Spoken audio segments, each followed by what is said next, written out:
शुरू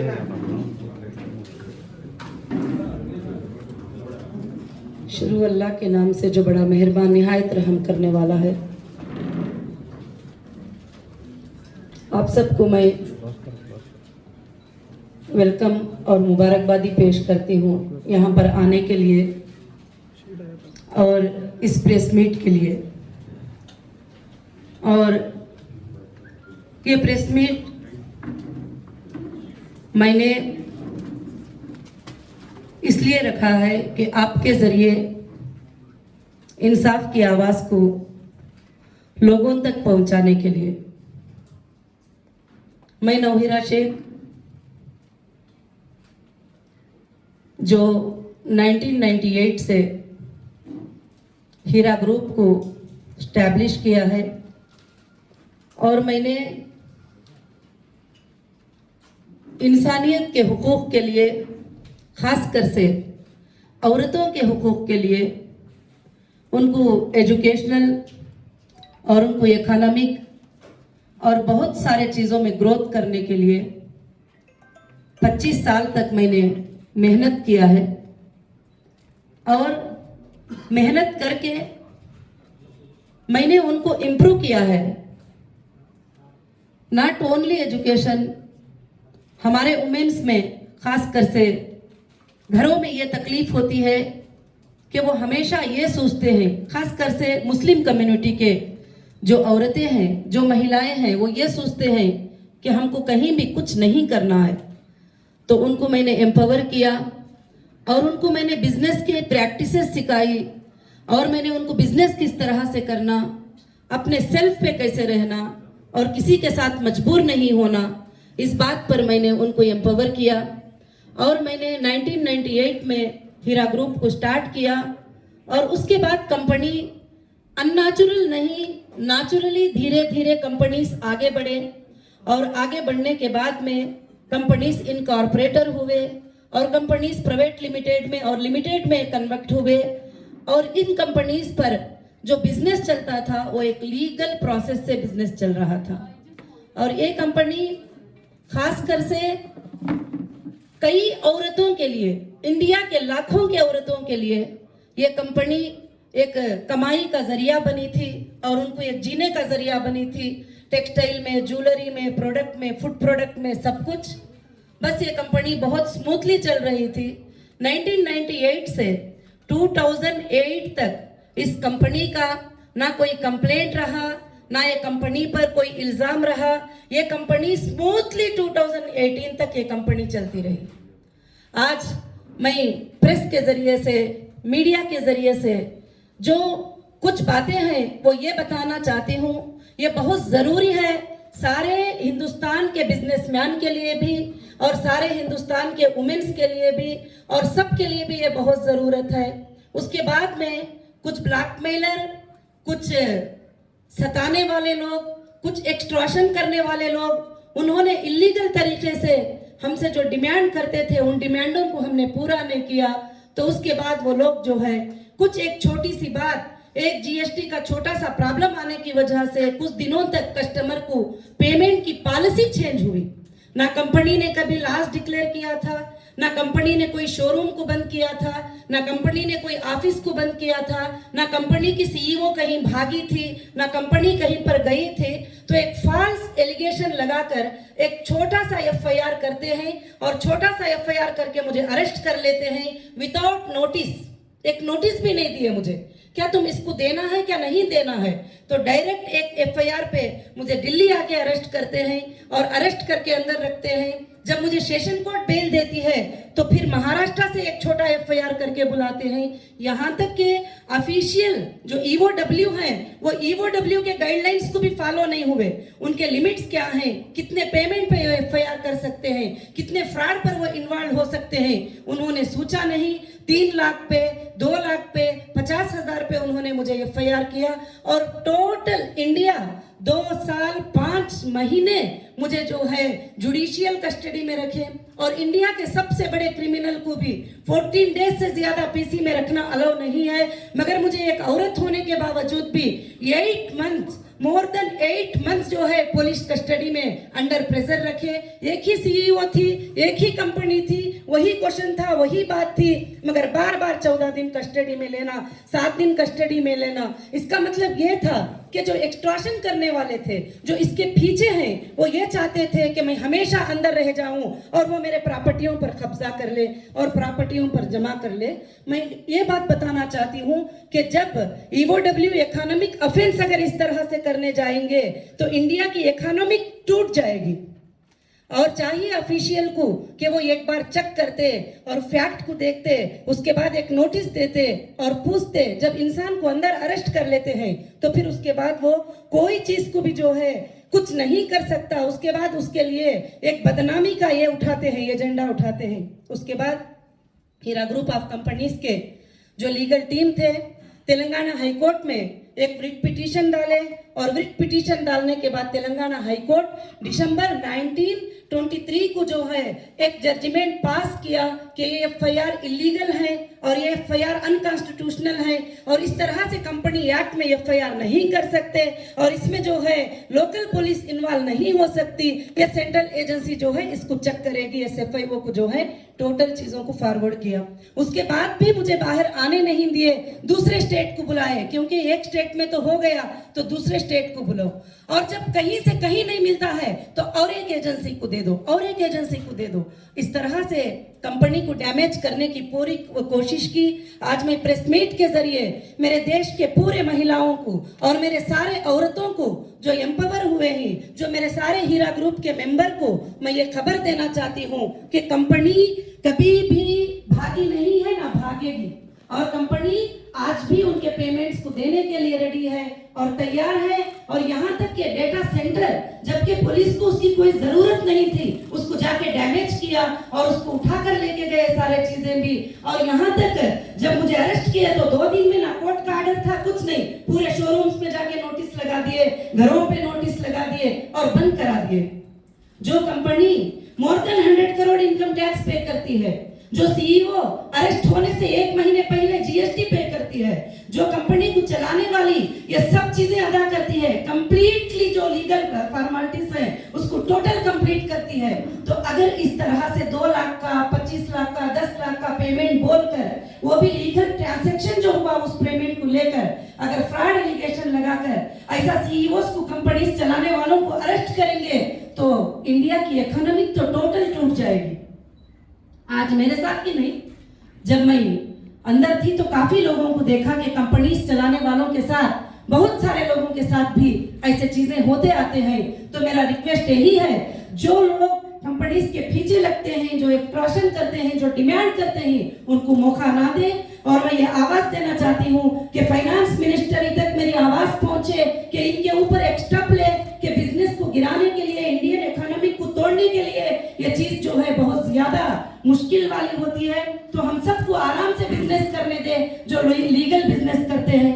तो फिर अल्हम्दुलिल्लाह अल्लाह के फजल से जो है हाई कोर्ट ने ये ऑर्डर दिया। उसके बाद हमने रिट पिटीशन जनवरी 2018 को हमने सुप्रीम कोर्ट में रिट पिटीशन डाला और तमाम पार्टियों को हमने रिस्पोंडेंट बनाया और ईडी को रिस्पोंडेंट बनाया, SFIO को रिस्पोंडेंट बनाया। जो स्टेट, महाराष्ट्र होम डिपार्टमेंट को, कर्नाटका होम डिपार्टमेंट को, केरला होम डिपार्टमेंट को, आंध्र प्रदेश होम डिपार्टमेंट को रिस्पोंडेंट बनाकर जब रिट पिटीशन हमने डाला तो जजेस को हमारे बिजनेस का मॉडल समझ में आया और जजेस को समझ में आया कि हम क्या बिजनेस करते थे और हम कहीं भी इलीगल वे में काम नहीं करते थे और लीगल वे में करते थे। मैं पहले भी जब अरेस्ट किए थे उस वक्त भी चैलेंज की थी कि मैं कोई गलत काम नहीं की हूँ, ना मैंने कोई स्कैम किया है, ना मैंने कोई फ्रॉड किया है। चलते हुए बिजनेस से तुमने मुझे उठाकर फ्रॉड साबित करना चाहते हो, मगर आप जितने साल चाहे इन्वेस्टिगेशन कर लो, मेरा कोई ऐसा इंटेंशन नहीं है। मैं आज भी उस बात के ऊपर कायम हूँ और बहुत ही खुशी हुई जब सुप्रीम कोर्ट ने हमारे अकाउंट को डिफ्रीज करने का, हमारे प्रॉपर्टीज को, ईडी को हटाने का और ये बहुत सारे ऑर्डर सुप्रीम कोर्ट ने जब दिए तो मैं बड़ी खुशी के साथ आज ये प्रेस मीट कर रही हूँ। और आगे चलकर ये कंपनी लाखों के औरतों के लिए, लाखों के स्कूल के स्टूडेंट के लिए, लाखों के कॉलेज के स्टूडेंट के लिए, लाखों के लोगों के लिए, इंसानियत के लिए ये कंपनी जरूर से जरूर काम करेगी। और मैं सैल्यूट करती हूँ कि इंडियन कॉन्स्टिट्यूशन को, इंडियन लॉ को कि ये जो है हमको इतना सेफ करता है कि चाहे कोई कुछ भी इल्जाम लगा ले, चाहे कोई भी कुछ चार्जशीटें डाल ले, जब तक के एविडेंसेस पेश नहीं करते वो सब के सब चीजें इनवैलिड होते हैं। और मैंने लीगल में यही देखा है कि मुझे उम्मीद थी कि मुझे इंडियन लॉ से जरूर हमारे कॉन्स्टिट्यूशन के लॉ से मुझे इंसाफ मिलेगी। आज मुझे इंसाफ मिल के रही, सेशन कोर्ट से लेकर हाई कोर्ट से लेकर सुप्रीम कोर्ट तक इंसाफ मिल के रही। और हमारी लीगल टीम का भी मैं शुक्रिया अदा करती हूँ कि जिन्होंने स्ट्रांगली इस काम को किया और फाइट किया। आज भी फाइट जो है जारी है और चल रही है। मैं आप सबसे यही गुजारिश करना चाहूंगी कि ये कंपनी आगे चलकर चलेगी और जो भी कस्टमर हमारे जो इन्वेस्टर हैं और जाना चाहते हैं कंपनी से, आज मैं उनको मुबारकबादी पेश करते हुए उनके पेमेंट्स अदा करके उनको मैं कंपनी से निकालूंगी।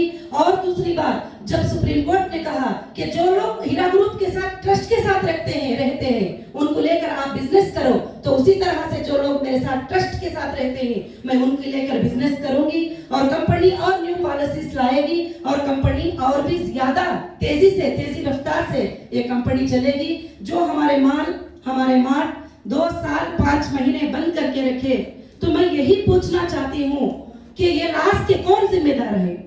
जो एक छोटा सा फाल्स एलिगेशन लगाकर अंदर रखकर आप पूरे चीजों को ब्रेक कर देना चाहते हो, इसके जिम्मेदार कौन है?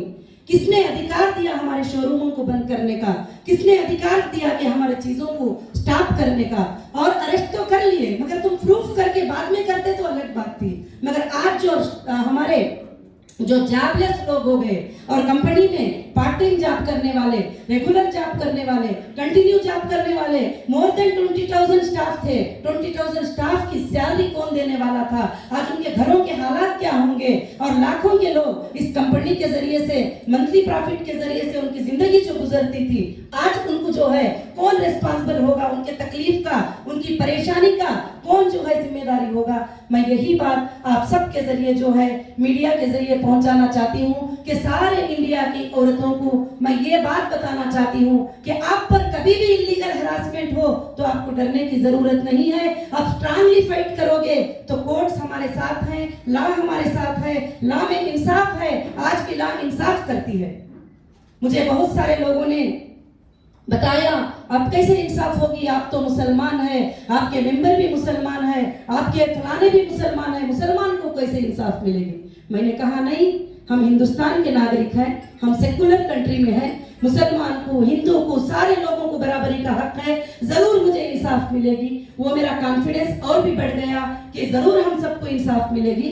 तो मैं यही आवाज देना चाहती हूँ कि लीगल वे से हमको जरूर से जरूर इंसाफ मिली है। और मैं ये भी रिक्वेस्ट करना चाहती हूँ, इस कंपनी को डैमेज करने के पीछे कौन है उनका इन्वेस्टिगेशन करो। ये फॉल्स एफआईआर कराने के पीछे कौन है उनका इन्वेस्टिगेशन करो। ये एफआईआर जो करवाए ये कौन थे, किसके लिंक में थे, उनका इन्वेस्टिगेशन करो। आज जो है नाहक से जो भी लोग अगर इस तरह से जो बिजनेस करने वालों को 100 करोड़ इनकम टैक्स पे करने वालों को अगर उठाते चले जाएंगे छोटे छोटे लोगों की बात को मानकर, तो फिर तो इंडिया की इकोनॉमी तो टूट जाएगी। मैं यही गुजारिश करती हूँ कि ऑफिशियल सबसे पहले परफेक्ट स्टडी करे एक केस करने के लिए कि क्या उसके फॉर्मेलिटीज है, उसको कंप्लीट करें, उसको नोटिस दे और उसको पूछे और उसको बुलाए। और हीरा ग्रुप ना कभी भागी थी ना भागने वाली है। इंशाअल्लाह अब जो भी मेरे मेंबर्स हैं वो भी सवाल कर रहे हैं, लोग कैसे पे करेंगे, क्या सोर्सेस है, उनके अकाउंट में इतना है, उनके अकाउंट में उतना। एक रनिंग बिजनेस जब होता है तो पेमेंट बिजनेस के ऊपर लगता है, पूरी दुनिया जानती है, और अकाउंट में पैसे पड़े नहीं होते हैं। और दूसरी बात कि कंपनी के पास सोर्सेस हैं, कंपनी के पास प्रॉपर्टीज है, कंपनी के पास गोल्ड है, कंपनी के पास सब चीजें हैं। जिस तरह चाहे हम अपने कस्टमर को सेटल करेंगे और हमारे कस्टमर को हम देने के लिए तैयार हैं। सुप्रीम कोर्ट को ये वादा हमने किया है, ये अंडरटेकिंग हमने दिया है, और ऑलमोस्ट सुप्रीम कोर्ट ने जहां जहां चेक और डिपॉजिट करने का हमें हुक्म दिया था वो हमने कर दिया है ऑलरेडी। और बाकी के जो भी रनिंग में आएंगे जाएंगे हम उनको देने के लिए बिल्कुल से बिल्कुल तैयार है। और आज की ये प्रेस मीट ये सिर्फ बिजनेस के लिए नहीं, जो नाहक से लोगों को सताती उनको इंसाफ के लिए, और जो औरत को दबाने की कोशिश करती कि एक औरत है इसको कुछ भी कर लो, पॉलिटिकल इन्फ्लुएंस यूज करके जो भी चाहे कर लो, तो सारे औरतों के लिए मैं आवाज देती हूँ कि आपके ऊपर कभी भी ऐसे हालात आए तो आप कमजोर नहीं होना। और आप टांगली खड़े रहना के ला आपके साथ जो है जरूर से जरूर इंसाफ करेंगे। ला में आप बिल्कुल से बिल्कुल सेफ हैं। तो मैं यही गुजारिश सबसे करना चाहती हूँ और मैं मीडिया का सबका भी शुक्रिया अदा करना चाहती हूँ जो हमारे इनविटेशन पर यहाँ पर आप आए, और मैं उम्मीद करूंगी कि मेरी आवाज़ को आप पूरे वर्ल्ड में पहुंचाएंगे और इंडिया में पहुंचाएंगे और पूरी दुनिया में आवाज़ को पहुंचाकर और महिलाओं को एक ताकत, हमारे देश के माओं को, हमारे देश के बेटियों को, हमारे देश के बहनों को एक ताकत देंगे जरूर से। क्योंकि मुझे जो हालात गुजरे उन हालात को देखने के बाद जो औरतें लाखों के मुझे देखकर एम्पावर हुए थे वो थोड़ा कमजोर पड़ गए थे। मैं चाहती हूँ कि आपके जरिए उनके अंदर एक ताकत आ जाए और उनके अंदर एक हिम्मत आ जाए। Thank you so much. Madam, ये 2 साल 5 महीने से जो आपकी कंपनी बंद रही तो इसमें कितना नुकसान हुआ? देखिए 2 साल 5 महीने कंपनी जो बंद रही उसमें कितना नुकसान हुआ वो अभी भी मैंने पूरा टोटल चेक नहीं किया है, और अभी अभी शोरूम्स वगैरह सब खुले हैं। और मगर मुझे ये बात पता चली है जिन लोगों ने मुझे फाल्स एलिगेशन लगा के अंदर रखा वो लोग बगैर इजाजत के डोर्स तोड़कर गए ही, कुछ चीजें लेके गए ही, बहुत सारे चीजों को डैमेज भी किया है। अभी मैं टोटली चेक करके एक रिपोर्ट सुप्रीम कोर्ट को सबमिट करूंगी, सुप्रीम कोर्ट उसका फैसला करेगी। मगर उस नुकसान से हमारे कस्टमर पर, कोई भी इन्वेस्टर पर इफेक्ट नहीं पड़ेगा, ये मैं गारंटी कहती हूँ।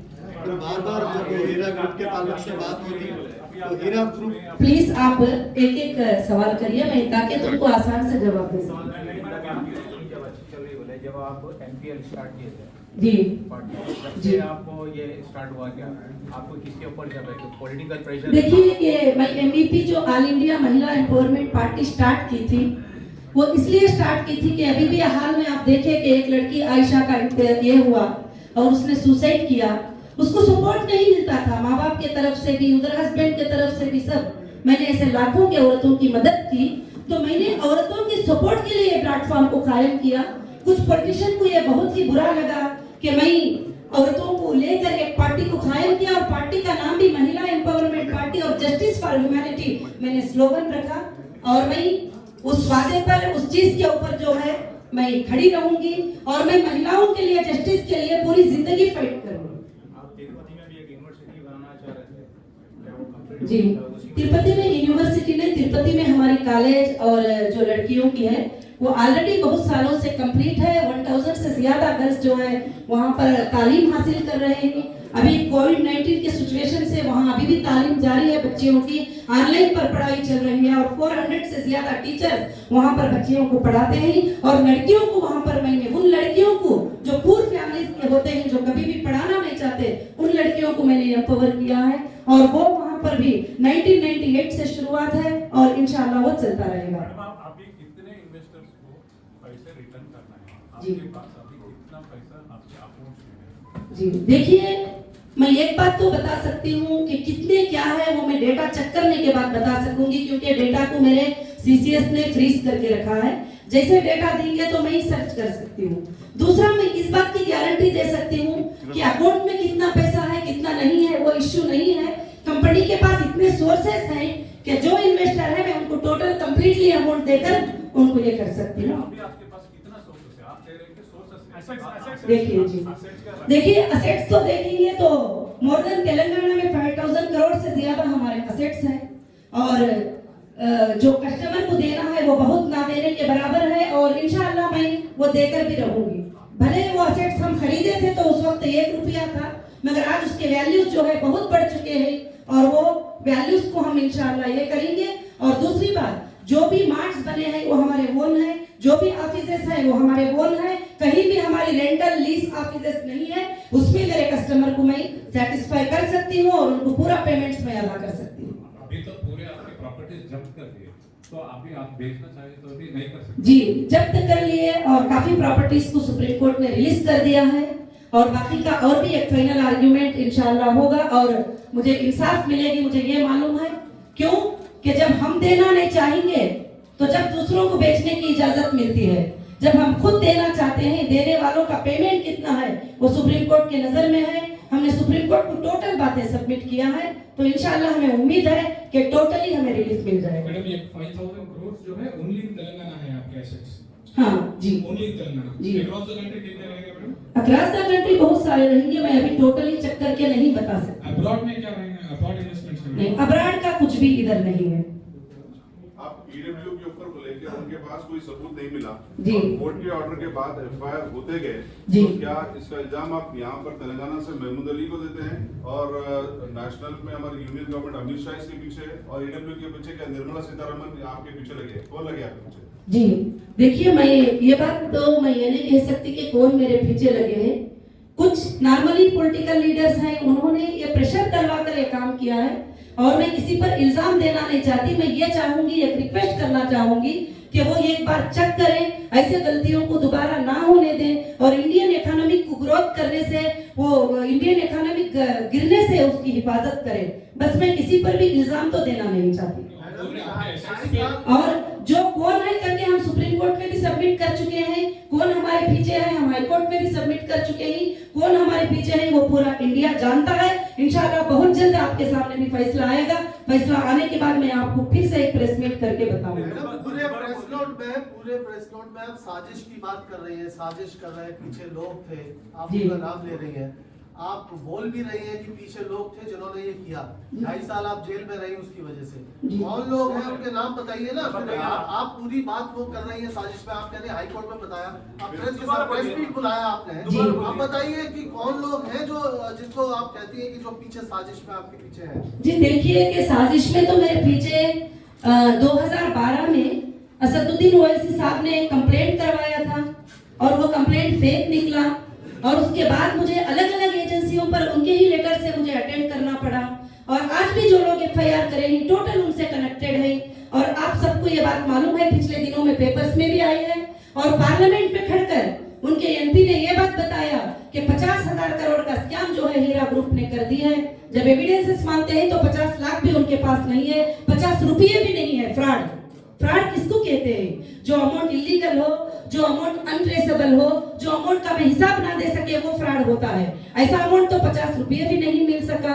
और मैं इससे ज्यादा आपको कुछ बताना नहीं चाहती कि और सारे कोर्टों को ये बात पता है, जो बेसिक सेशन कोर्ट से लेकर हाई कोर्ट से लेकर सुप्रीम कोर्ट में भी हमने रिट पिटीशन में सारी चीजें जो है दाखिल किया है कि हमारे पीछे कौन है और हम गलत किसी पर इल्जाम लगाना नहीं चाहते।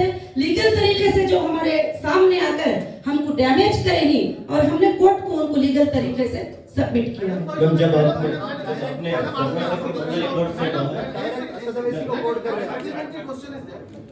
असदुद्दीन ओवैसी और उनके लोगों ने ये किया, उनके क्या इंटरेस्ट थे इसके पीछे जिसकी वजह से वो आपके पीछे पड़े हुए थे? देखिए इंटरेस्ट तो आप देखते हैं कि जैसे हमारी टौली चौकी की लैंड है, जो बहुत बड़ी एक लैंड है, उसके ऊपर में अरेस्ट होने के बाद ईडी के अटैचमेंट के बाद उस पर बड़े बड़े बिल्डिंग कंस्ट्रक्शन हो गए।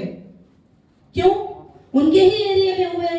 बाकी मेरे प्रॉपर्टीज बंजारा हिल में है, बाकी मेरे हाफिजेस बंजारा हिल्स में है, बाकी मेरे प्रॉपर्टीज कुकटपल्ली में है, बाकी मेरे प्रॉपर्टीज हर जगह ही। वहां पर कोई हिम्मत नहीं कर सके डोर के तरफ नजर भी उठाने की, मगर उनके एरिया में जो है वहां पर मेरे घरों में घुसे और जैसे एचएस रेसिडेंसी है और बहुत सारे जगह पर वहां पर मेरे चीजों पर जुल्म के साथ जो है उस पर प्रॉपर्टीज पर कंस्ट्रक्शन किया गया, बहुत सारे जुल्म हुए। और मैं जो अंदर जो तकलीफ पहुंची है वो मैं आपके सामने खुलकर नहीं बता सकती। जो उतनी तकलीफ मुझे 2012 से लेकर 2018 तक जो दिए और 2018 से 2021 तक जो तकलीफ को मैं फेस की हूँ वो सिर्फ मेरा अल्लाह जानता है और मैं जानती हूँ। और आप समझ सकते हैं कि एक औरत पर इतना बड़ा प्रेशर होगा तो उसके लिए कैसी तकलीफ होगी। मैडम आपका कहना है कि इसके पीछे असद साहब जी केरला में है, मुझे देखो उनके पीछे मैंने कभी नहीं सोचा था कि वो मेरे पीछे होंगे, मगर उनके लीगल एफआईआर, उनका साइन, उनके डॉक्यूमेंट्स, उनके परफेक्ट चीजें देख करके जैसे एफआईआर में कहते हैं इनको चेक करो, ये कंपनी ऐसी है, ये फ्रॉड है, फलाना है, फलाना है। अब जहां एफआईआर कराते हैं वो सारे एरियाज में उनके लोग होते हैं और वहां पर मुझे गलत बातें जो बैठकर यूट्यूब पे बदनाम करते हैं वो लोग भी उनके लोग हैं। तो जब मैं फाइनल यही करूंगी, जो मेरे सामने नहीं है मैं उन पर किसी पर भी इल्जाम लगाना नहीं चाहती। जब आपको अरेस्ट किया गया तब से एसोसिएशन से रिजाइन कर चुके हैं जी हीरा गोल्ड विक्टिम एसोसिएशन जो बनाए थे उनको रिजाइन कर दिया कर चुके हैं। तो आपसे कुछ बातचीत हुई थी क्या? कुछ जी मुझे कुछ भी मेरे से बातचीत नहीं हुई और कौन रिजाइन किए ही, कौन विक्टिम एसोसिएशन मुझे पता भी नहीं, क्योंकि विक्टिम एसोसिएशन रखने का परमिशन कौन सी एजेंसी से मिला है। जब एजेंसीज लोगों को बुला रहे हैं, गवर्नमेंट के ऑफिसर्स लोगों को बुला रहे हैं, तो विक्टिम एसोसिएशन आप किसी के भी नाम का लेकर लोगों को यूज करके खोले, तो आज कोर्ट में फैसला होगा उस बात का, इंसाफ होगी कोर्ट में उस बात की कि गलत तरीके से जो लोग विक्टिम एसोसिएशन बनाकर लोगों को पैनिक क्रिएट करके लोगों को गलत मैसेज देके जो किए हैं, वो सारा डेटा हमारे पास है, कोर्ट में क्लियर होगा ये मैटर। जब आपको अरेस्ट किया गया तब से सुप्रीम कोर्ट का ऑर्डर आने तक आपके और आपके लोगों ने पॉजिटिव और नेगेटिव दोनों चीजें मीडिया में फैला रहे थे। जी। जब सुप्रीम कोर्ट का फैसला आ चुका था जी। तो हमने कहा किधर भी नहीं देखा मीडिया में आपका ये जो भी सुप्रीम कोर्ट का ऑर्डर आया था जी। कि कवरेज ज्यादा नहीं मिला। जी। तुम लोग इसको क्या समझेगा? मैं तो उसके बारे में कुछ नहीं समझती, क्योंकि वो मीडिया की मर्जी होती है, जब चाहे जो चाहे वो छापे। और सुप्रीम कोर्ट का जब पॉजिटिव रिजल्ट आया, हाई कोर्ट का रिजल्ट भी आया, वो भी मैंने कहीं भी नहीं देखा। और इंशाअल्लाह मैं उम्मीद करती हूँ कि आगे जाकर ये सब अच्छे रिजल्ट हम देखेंगे। और दूसरी बात, जो गिन चुनकर जो 29 लोग थे जो एफआईआर किए हुए थे टोटल कंट्री के अंदर, और इल्जाम लगाया जा रहा था 1,72,000 इन्वेस्टर, 5,600 करोड़, ये कहां से फिगर लिया? मेरे इनकम टैक्स की आईटी रिटर्न फाइल से 2-3 इयर्स का फिगर लेकर उन्होंने स्कैम बना दिया, जो इनकम टैक्स में लीगल सबमिट किया हुआ है मैंने टोटल चीजें, उसको फिगर जो है स्कैम बताकर हर पेपर में, मैं हर अखबार में ये बात देख रही थी। मैं चाहती हूँ कि फैक्ट को एक बार चेक करें, सच्चाई को एक बार चेक करें, क्योंकि ये ऐसा नहीं था जो बता रहे थे, और फैक्ट को हाइड करना चाहते थे, सच्चाई को छुपाना चाहते थे। मगर ऊपर वाले का एहसान हुआ कि मुझे वापस मौका दिया कि मैं सच्चाई को आपके सामने बयान करूं। अब जब आप प्रेस कॉन्फ्रेंस स्टार्ट करी, आपने कहा कि एक्सटॉर्शन और ब्लैकमेल कर रहे थे, हम पैसे नहीं दिए तो हम जी। लोगों को तकलीफ दे। देखिए पिछले दिनों में काफी हमें ट्रेनिंग कार्ड्स आए थे। मैंने आपकी बात नहीं जी। जब आप नहीं, मैं आने के बाद में मैं किसी का कॉल भी रिसीव नहीं किया, मैंने किसी से जी आप जी। अरेस्ट होने के पहले जी आप प्रेस कॉन्फ्रेंस अभी स्टार्ट किए थे, आपने कहा था कि आपको बहुत सारे ब्लैकमेलिंग एक्सटॉर्शनिस्ट जी। बहुत सारे डिमांड कर रहे थे, कौन थे वो? जो एफआईआर कराए थे वही थे, जो 2012 से मुझे सता रहे थे उनकी ही ईमेल्स थे, और जो है जो भी ग्रुप था वो ओएसी साहब के तरफ से ही वो ग्रुप था जो मुझे सता रहा था, और हमेशा ट्रेडिंग कॉल्स करते थे, हमें बिजनेस करने नहीं देते थे। हमारे शोरूमों में जाने के वक्त में वहां पर कुछ इस तरीके के लोग आके खड़े हो जाते थे जो हमेशा परेशान करते थे हमारे लेडीज को, हमारे स्टाफ को। हमने कंप्लेंट भी किया बंजारा हिल पुलिस स्टेशन में, हमने कंप्लेंट भी किया हिमायत नगर पुलिस स्टेशन में, हमने कंप्लेंट किया, मगर वो कंप्लेंट पे कोई भी असर नहीं होता। 10 डेज में उनको क्लियर शीट मिल जाती है, ना इन्वेस्टिगेशन होता, ना उनको अरेस्ट किया जाता। तो फिर हमने छोड़ दिए और कोर्ट को जो है परफेक्टली कोर्ट में जो है वो चीज को ये करना शुरू किए, और जो हमें आए हैं वो ऑडियो के साथ और हम लोग प्रूफ के साथ, कॉलिंग रिकॉर्डिंग के साथ हमने कोर्ट्स में सबमिट किया है। कितना पैसे पूछे थे मैडम? कितना पैसे पूछे? ब्लैकमेल कर रहे थे, एक्सटॉर्शन की बात कर रहे हैं, कितने पैसे पूछे? देखिए कितने पैसे करके बोले नहीं, कभी 20 करोड़ डिमांड किए, कभी 50 करोड़ में डिमांड किए, कभी बोले ये लैंड हमारे को दे दो, और कभी बोले ये मीटिंग कर लो। बहुत सारी चीजें हैं जो मैंने सबमिट किया है कोर्ट में total. Madam, how it all started with Asaduddin Owaisi? आपका रिफ्ट कैसा चालू हुआ and what exactly is the problem?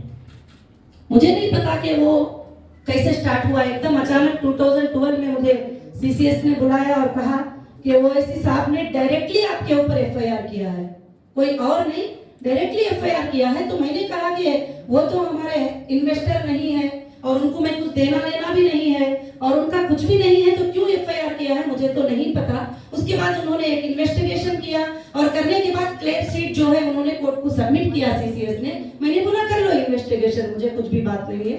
तो उस वक्त में मुझे एंटीसिपेटरी बेल लेना पड़ा और मैंने एंटीसिपेटरी बेल सेशन कोर्ट से ली, और जब से जो है आज तक भी ये मसला कहीं ना कहीं उठता आता है, मगर मैं कभी भी गलत कमिटमेंट करने वाले नहीं हूँ और कभी भी सेटलमेंटों के लिए कबूल करने वाली नहीं हूँ। मैं इंशाल्लाह लीगल फाइट करने वाली हूँ, मैं लीगल फाइट करके कोर्ट से मैं इंसाफ लेके रहूँगी। Madam, are you going to Kukatpalli police station every Monday? जी Hello? बिल्कुल, एवरी मंडे मैं कुकटपल्ली पुलिस स्टेशन जा रही हूँ और मैं साइन कर रही हूँ। मैडम, आपको इंटरनेशनल वुमेन का अवार्ड मिला है। देखिए अभी मैं कंपनी की मीटिंग रखी हूँ, तो इसमें आप जो भी हमारे कंपनी के ताल्लुक से है उसके सवाल कर सकते हैं। मैडम, जो ग्रुप में अभी मैंने क्लियर कर दिया है मैटर भी, आपके ज्यादा क्वेश्चन करने से, मगर जो है आप उसमें पूछ सकते हैं कौन सर। कौन होगा ग्रुप में, वो किसी का आप पर्टिकुलर नाम बोलेंगे कि 20 करोड़ किसने अस्सलामुअलैकुम। जी देखिए, मैं नाम वगैरह सब पर्टिकुलर नहीं बात कर सकती हूँ। अभी जो है आप कोर्ट में उसका एक प्रिंट आउट लेंगे तो मैं कोर्ट में सारी चीजें सबमिट की हूँ। Excuse me, ma'am. Ji Just now you said that you are going to Kukatpally, but Supreme Court has given unconditional bail. जी बिल्कुल, जो है उसके पहले जो है मैं वीकली जो जाकर साइन कर रही थी उस पर मैं बात किया, जो कंडीशन सुप्रीम कोर्ट ने मुझे दिया था इससे पहले वाले ऑर्डर में। अभी इस बार के ऑर्डर का मैं नहीं कर रही हूँ बात। आपने जो बताया कि ये एक्सटॉर्शन के कॉल और ये सारी चीजें आई और ओवैसी और उनके डियर ने किया आपको, इसके पीछे क्या एक्सटॉर्शन ही ओनली मोटिव है या कोई पॉलिटिकल मोटिव भी था? पॉलिटिकल मोटिव भी है, क्योंकि उनको कभी कभी ऐसा वो इनसिक्योर फील करते हैं कि एक मुस्लिम महिला इतने आगे कैसे बढ़ सकती है, एक मुस्लिम महिला बिजनेस में इतना आगे कैसे जा सकती है, एक बुर्का पहनकर एक औरत ऐसे कैसे आगे बढ़ सकती है, जबकि कुछ लोगों की सोच ऐसी है कि औरत आगे नहीं आ सकती, औरत स्टेज पे नहीं आ सकती, औरत अपना काम नहीं कर सकती, सिर्फ मर्द ही काम कर सकते हैं। तो ऐसे लोगों को तकलीफ हुई, मगर आज भी देश में मेरे काफी भाइयां मेरे साथ हैं जो एक बहन की इज्जत करने वाले, एक माँ की इज्जत करने वाले, एक बेटी की इज्जत करने वाले, उन भाइयों के सपोर्ट से, उन बहनों के सपोर्ट से मैं काफी आगे अल्हम्दुलिल्लाह बढ़ सकती हूँ। कॉन्स्टिट्यूएंसी से भी आप कुछ प्लान कर रही थी क्या? Madam, will you revive your party, political party? जी Political party revive करेंगे आप? अभी मैंने पॉलिटिकल पार्टी के बारे में, अभी कोई इलेक्शन सामने नहीं है तो मैंने कुछ डिसीजन नहीं लिया है। जब इलेक्शन आएगा मैं डिसीजन लूंगी। मैम, क्या ये हैदराबाद कॉन्स्टिट्यूएंसी से जो हैदराबाद लोकसभा सीट्स है उसमें आप कुछ प्रयास कर रही थी क्या? इस तरह से जी जी, चुनाव लड़ रहा है, इस वजह और से मैं इलेक्शन कमीशन से जो है टोटल लोकसभा सीट के लिए, असेंबली सीट के लिए अप्रूवल ले चुकी थी तेलंगाना के लिए। और आप चेक करते हैं तो 10th को मेरा एक प्रेस कॉन्फ्रेंस हुआ था 10 अक्टूबर को, जिसमें मैंने अनाउंस किया था कि मैं जो भी तेलंगाना के 119 या 25 सीट्स है उसमें मैं मोर देन 100 सीट्स पे कंटेस्ट करूंगी, और मैं 10th को अनाउंस करती हूँ और 14th को अरेस्ट होती हूँ। बस यही बात है। सुप्रीम कोर्ट ने जिस वजह से आपको छोड़ा है, किसी को आपने अभी तक छोटे जब से अब तक किसी एक विक्टिम को या जो है आपके इन्वेस्टर को नहीं, सुप्रीम कोर्ट ने मुझे जिन जिन को पेमेंट किया है आपने? यस, और मैंने जो है सुप्रीम कोर्ट ने जिन जिन को डीडीज जमा करने का हुक्म मुझे दिया है, मैंने सबको डीडीज जमा किया है। सुप्रीम कोर्ट ने जो एजेंसियों को डीडीज डिपॉजिट करने का कहा है, मैंने डीडीज डिपॉजिट किया है। और सुप्रीम कोर्ट ने जो कंडीशन दिया था, मैंने 100% कंप्लीट करके फिर सुप्रीम कोर्ट के सामने पेश हुई थी। कितने विक्टिम्स को जो है पैसा दिया है आपने? कितने करके नहीं, जो कोर्ट में जो एफआईआर था, जो अमाउंट था, उस अमाउंट को हमने टोटली डीडीज जमा किए हैं। 29 एफआईआर पे क्या अमाउंट था वो हमने जमा किए हैं। अभी आपको कुछ सिक्योरिटी थ्रेट है क्या? देखिए, मैं सिक्योरिटी थ्रेट के बारे में तो नहीं बता सकती, मगर हालात जो है वो सब आप समझ सकते हैं अच्छे तरीके से, और ऐसा थ्रेट भी है तो कोर्ट है, कोर्ट को हम अप्रोच हो जाएंगे। टोटल 29 एफआईआर इंडिया के अंदर थे, केरला, महाराष्ट्र और तिरुपति आंध्र प्रदेश और तेलंगाना और जो है कर्नाटका, इतने जगह पर टोटल 29 एफआईआर थे। अगर वो 29 लोगों की प्रोफाइल चेक कर लेंगे वो कौन है तो बिल्कुल मैटर एकदम क्लियर समझ में आ जाएगा। कोर्ट्स को ये समझ में आ चुका है। प्रेस में ये हीरा ग्रुप के बारे में है, तो हीरा ग्रुप के बारे में आप थोड़ा ज्यादा बताएंगे तो अच्छा रहेगा इन्वेस्टर्स के लिए। जी आप जी यस मैम, प्रेस मीट आप हीरा ग्रुप के बारे में जो है अभी हमारे बस मैं हीरा ग्रुप के बारे में तो पहले मैंने आप पूरी प्रेस मीट वही किया है, और मैं अभी भी ये मेरे लोगों को यही मैसेज देना चाहूंगी कि हीरा ग्रुप मोर देन 100 टाइम जो है ज्यादा आगे बढ़ेगी, और मुझे वो कॉन्फिडेंस है।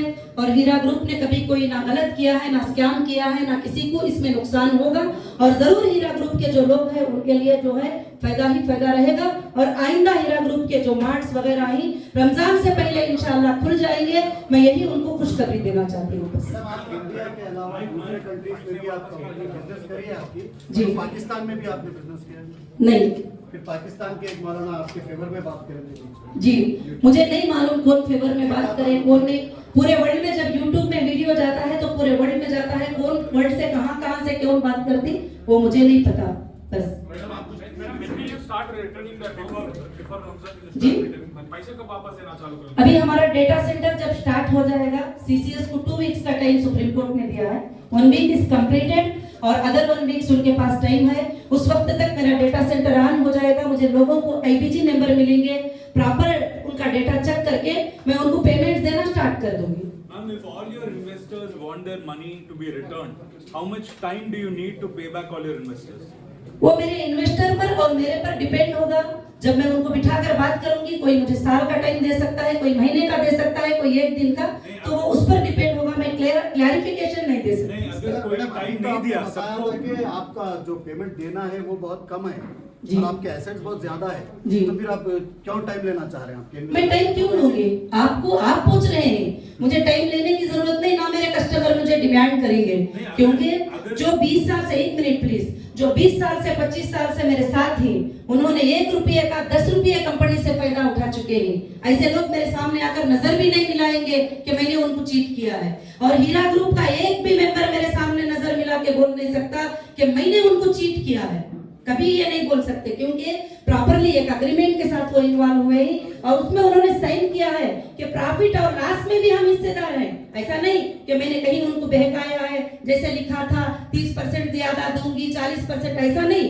एग्रीमेंट आप एक बार पढ़ लीजिए कि एग्रीमेंट में है कि प्रॉफिट और लॉस में भी वो हिस्सेदार है। तो कंपनी का टाइमिंग भी डिले होगा, तो समझदार इन्वेस्टर भी है कि वो समझ सकते हैं। इंशाल्लाह मैं उनको क्लियर कर सकती हूँ। मैडम, आप जो ये कंपनी बंद रख के जो लॉस बताएंगे तो उनको भी इसमें शामिल करेंगे? देखिए, मैं एक्सट्रैक्शन के बारे में बहुत सारी चीजें आपको क्लियर कर चुकी हूँ। अभी कुछ कंपनी की बात है तो 1-2-3 सवाल करके आप कुछ कंप्लेंट्स करने वाले हैं उनके ऊपर जो एक्स्ट्रा कंप्लेंट ऑलरेडी कर दिया है सुप्रीम कोर्ट में, हाई कोर्ट में, सेशन कोर्ट में। कंप्लेंट करने का कुछ बाकी नहीं है, हम सब कुछ कर दिया है जो करना है। टोली चौकी जो प्रॉपर्टी के ऊपर कब्जा करते हैं जी। वो कौन? टोली चौकी में आप जो प्रॉपर्टी कब्जा हो गया, देखिए, अभी तक मुझे जो आरोप प्लांट्स के जो चोरियों का इल्जाम लगा रहे हैं आप, क्या उसके ताल्लुक से हीरा गोल्ड की तरफ से कुछ एफआईआर हुए? देखिए, हीरा ग्रुप की तरफ से अब एफआईआर क्यों होंगे?